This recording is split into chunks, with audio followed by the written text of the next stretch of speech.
Souvent, lorsque nous étudions ou alors nous apprenons que nous pouvons tout faire avec Christ, nous nous demandons pourquoi nous ne pouvions pas faire quelque chose.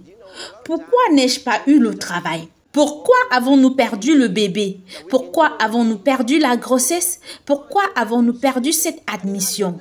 Je pensais pourtant avoir eu cette admission à cette école.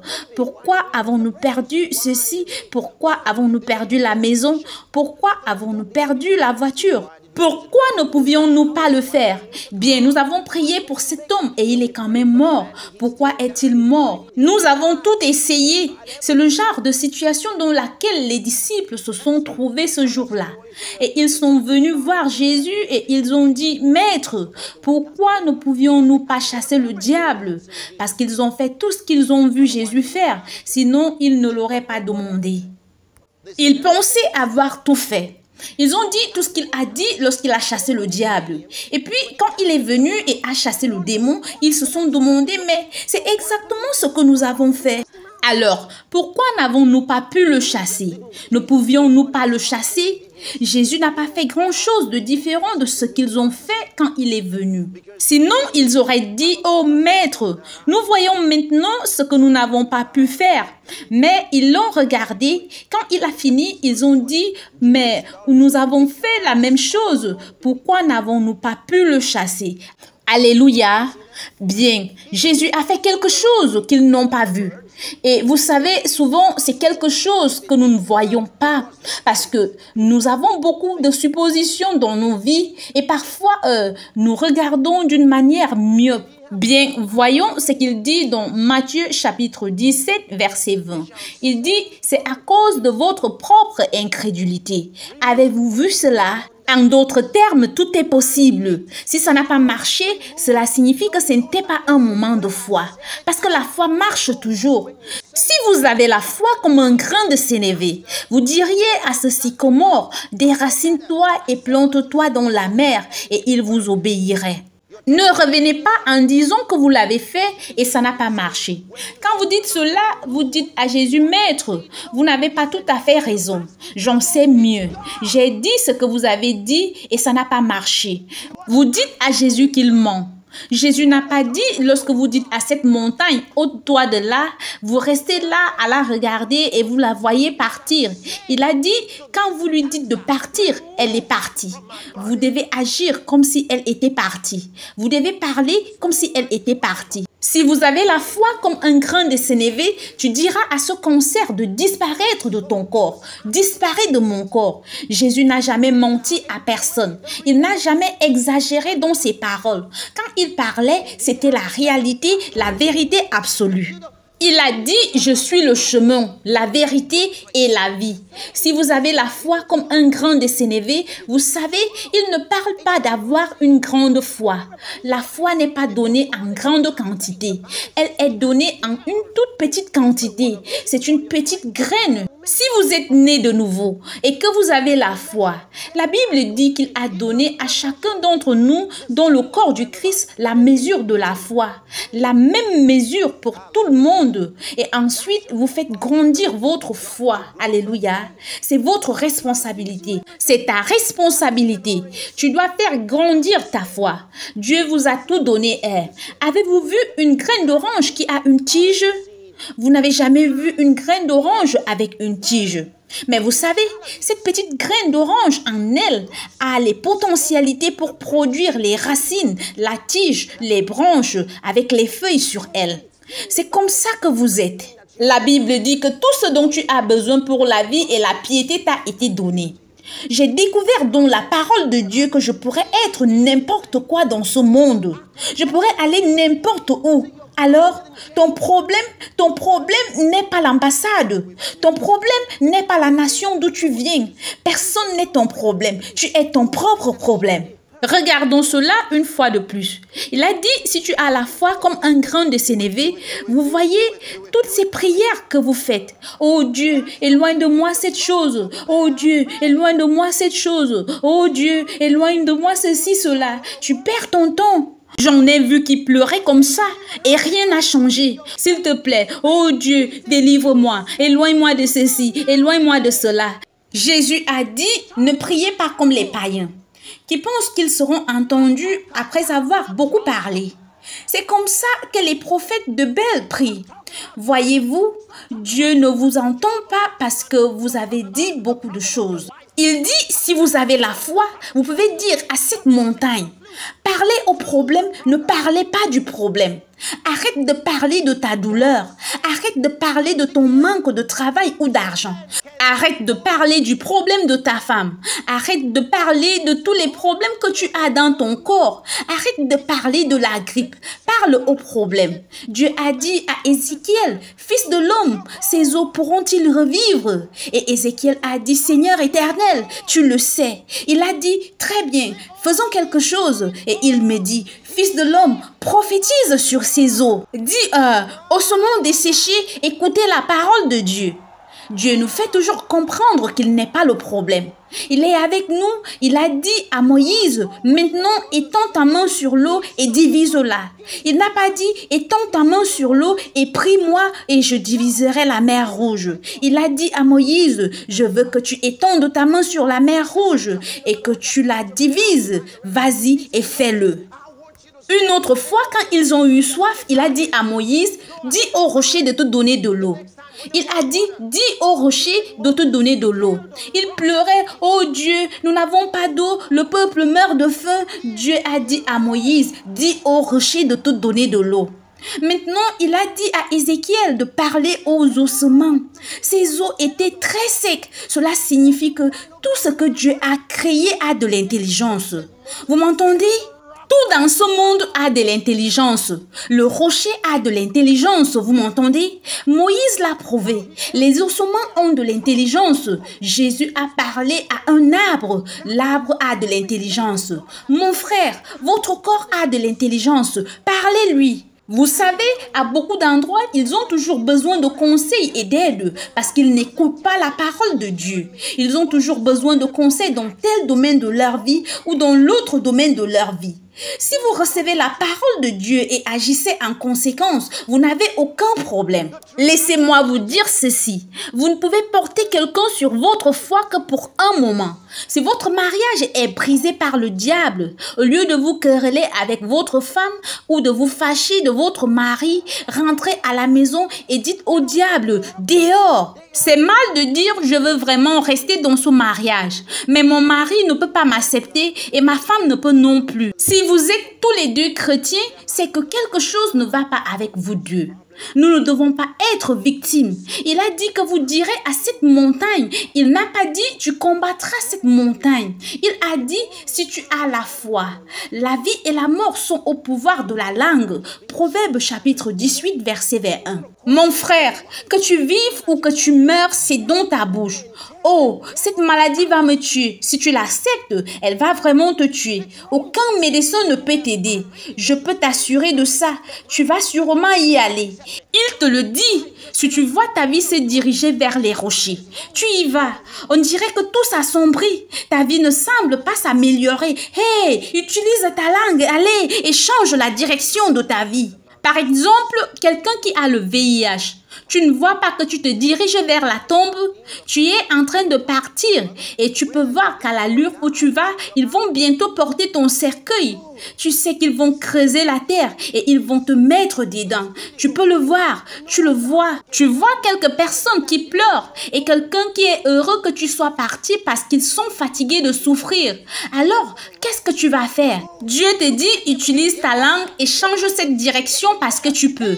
Vous pouvez vous voir en train d'aller très bas dans la vie, utilisez votre langue et changer la direction. Vous pouvez. Jésus a dit, rien ne te sera impossible. Jésus l'a dit. Si quelqu'un savait ce qu'était la vérité, c'était Jésus, parce qu'il était lui-même l'incarnation de la vérité.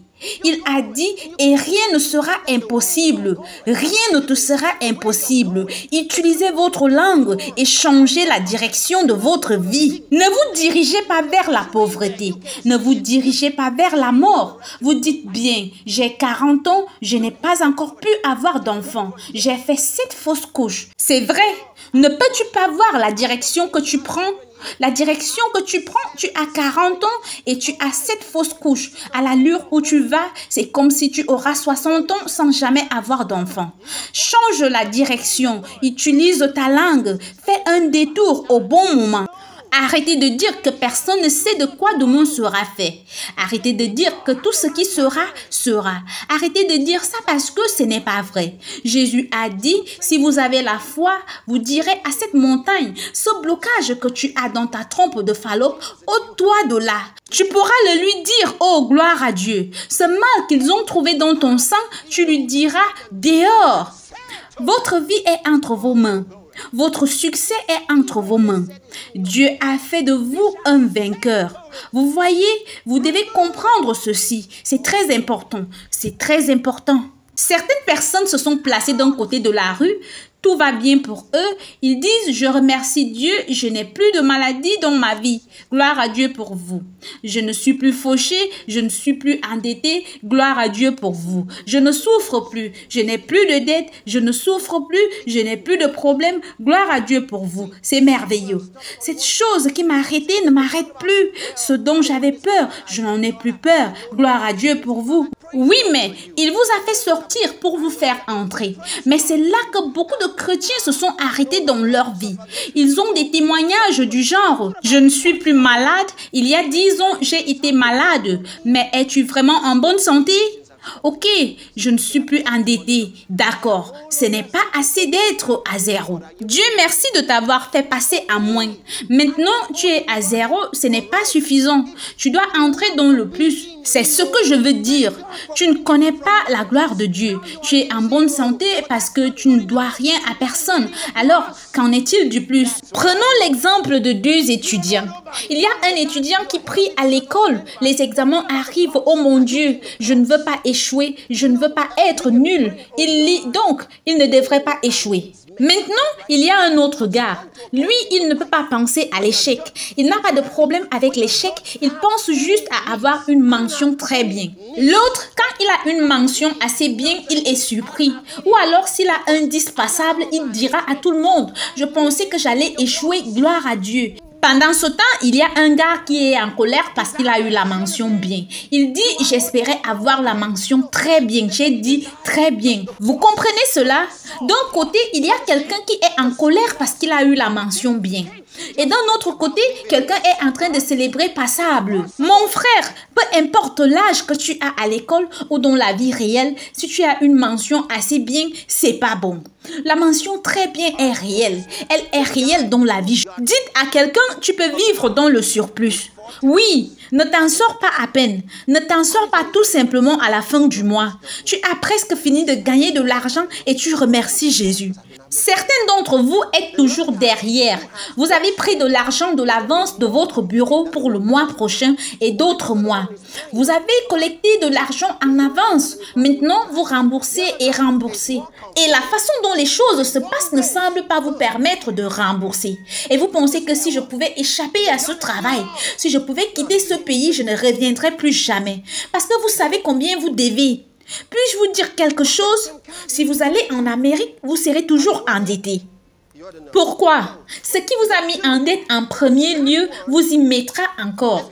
Vous dites non, non, non, j'ai appris ma leçon. Tu n'en as pas fait parce que ta leçon n'est pas que tu n'as pas été suffisamment intelligent. C'est ta langue qui t'a mis là. Si tu avais su, mon Dieu pourvoira à tous mes besoins selon sa richesse, avec gloire en Jésus. Selon sa richesse, non selon l'économie, par le Christ Jésus. Avez-vous jamais lu ceci dans la Bible? Allons-y dans 1 Jean chapitre 4 verset 4. Vous tous petits enfants, vous êtes de Dieu et vous les avez vaincus parce que celui qui est en vous est plus grand que celui qui est dans le monde. Qu'est-ce que ça veut dire vous êtes de Dieu? La version grecque dit vous êtes originaire de Dieu. Vous êtes de Dieu, petits enfants, et vous les avez vaincus. Vous n'essayez pas de les vaincre. Alléluia. Ça devrait être votre méditation. Si vous méditez sur la parole de Dieu, 1 Jean chapitre 4, à partir du verset 3, il dit « Et tout esprit qui ne confesse pas Jésus-Christ venu en chair n'est pas de Dieu. C'est celui de l'Antéchrist dont vous avez appris la venue et qui maintenant est déjà dans le monde. Maintenant, il ne parle pas du fils de la perdition qui vient et qui serait aussi connu comme Antéchrist, mais il parle de l'esprit de l'Antéchrist qui est déjà dans le monde. L'esprit de l'Antéchrist qui travaille contre les enfants de Dieu. Il combat tout ce qui est divin et chrétien. Comme dans votre travail, votre lieu de travail, il combat tout ce qui est pieux. Il combat simplement les choses de l'Esprit de Dieu. Il dit que ces esprits, avez-vous déjà entendu qu'ils devaient venir? Il dit qu'ils sont déjà dans le monde. Il est déjà dans le monde. Il travaille maintenant dans le monde. Mais regardez au verset 4. Il dit, vous êtes de Dieu. Cela veut dire que vous êtes du côté de Dieu. L'interprétation originale grecque dit que vous êtes originaire de Dieu. Vous êtes sa reproduction. Alléluia. Petits enfants, vous êtes de Dieu et vous les avez vaincus. Vous les avez vaincus. Vous n'allez pas les vaincre, ne priez pas pour les vaincre. Vous les avez déjà vaincus. Vous savez ce que Jésus a dit? Ils sont du monde. Vous n'êtes pas de ce monde parce que je vous ai choisi du monde. Alors, il a dit quelque chose dans Jean chapitre 16, verset 33. Il dit, vous aurez des tribulations dans ce monde, mais prenez courage. Ensuite, il parle du monde et de ses systèmes. Cela signifie le monde et tout ce qu'il a. Et c'est la raison pour laquelle il a dit, toute arme forgée contre toi sera sans effet. Vous les avez vaincus. Vous les avez vaincus. Vous les avez vaincus. Écoutez ça. Ça doit entrer dans votre esprit. Vous les avez vaincus. Au verset 4, il dit, vous êtes de Dieu, petits enfants, et vous les avez vaincus. Parce que le Créateur, c'est lui qui est en vous. Celui qui est en vous est plus grand que celui qui est dans ce monde. Eux, ils sont du monde, c'est pourquoi ils parlent d'après le monde et le monde les écoute. Celui qui est en vous est plus grand. Frères et sœurs, jusqu'à ce que vous commenciez à méditer sur cette vérité et la proclamer, elle ne peut être votre possession. Mais vous devez la proclamer, vous devez l'annoncer, vous devez la déclarer chaque jour de votre vie. Celui qui est en moi est plus grand que celui qui est dans le monde. Vous voyez, je ne suis pas de ce monde, j'ai vaincu le monde. J'ai vaincu les systèmes de ce monde. Alléluia.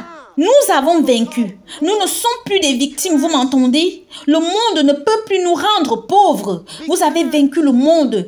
Écoutez, vous pouvez libérer les forces de la vie en vous. Certains d'entre vous n'avaient jamais compris cela. Il y a plusieurs enfants de Dieu qui n'ont jamais compris ce que ça signifie de marcher dans la faveur de Dieu. Ouvrez le livre des Proverbes chapitre 4 et je lis à partir du verset 20, il dit « Mon fils, sois attentif à mes paroles, prête l'oreille à mes discours. » Verset suivant, il dit « Qu'ils ne s'éloignent pas de tes yeux, garde-les dans le fond de ton cœur. » Verset 22, « Car c'est la vie pour ceux qui les trouvent, c'est la santé pour tout leur corps. Garde ton cœur de toute autre chose, car de lui viennent les sources de la vie. » Avez-vous la paralysie des jambes, la paralysie de vos mains? Ce qui signifie la main est morte ou la jambe est morte. La parole de Dieu est vie pour ceux qui les trouvent et la santé pour leur corps. Cette blessure qui ne veut pas guérir, la parole de Dieu est un médicament pour elle. Continuez à déclarer la parole de Dieu à cette blessure. Parlez à ce cancer. Déclarez la parole de Dieu sur votre corps. Au verset 23, il dit « Garde ton cœur plus que toute autre chose, car de lui viennent les sources de la vie. » La parole de Dieu a de la vulnérabilité. La parole de Dieu est le créateur du monde entier, le créateur de la terre entière, créateur de l'univers. Si vous pouvez faire confiance à la parole et la garder à l'intérieur de vous, dit le Seigneur, rien ne pourra vous résister. Alléluia. Gardez votre cœur, cet esprit, avec tout hors des autres questions de la vie, les forces de la vie. Au verset 24, il dit « Écarte de ta bouche la fausseté, éloigne de tes lèvres les détours. » Quand les gens commencent à vous dire des choses qui ne sont pas concordantes à la parole de Dieu, n'écoutez pas les mauvaises personnes, n'écoutez pas la mauvaise musique, ne lisez pas les mauvais documents parce qu'ils vont polluer votre esprit. Et de l'esprit sont les forces de la vie. Vous pouvez libérer les forces de la vie et quand vous libérez les forces de la vie, il y aura des gens là dehors qui cherchent à vous aider. Ils ne peuvent comprendre pourquoi ils veulent vous aider. Ils veulent juste faire quelque chose de bien pour vous. Je vous dis, vous êtes un roi dans cette vie. Comprenez que vous n'êtes pas une personne ordinaire. Hey, vous êtes les petits enfants et vous avez vaincu le monde parce que celui qui est en vous est plus grand que celui qui est dans le monde.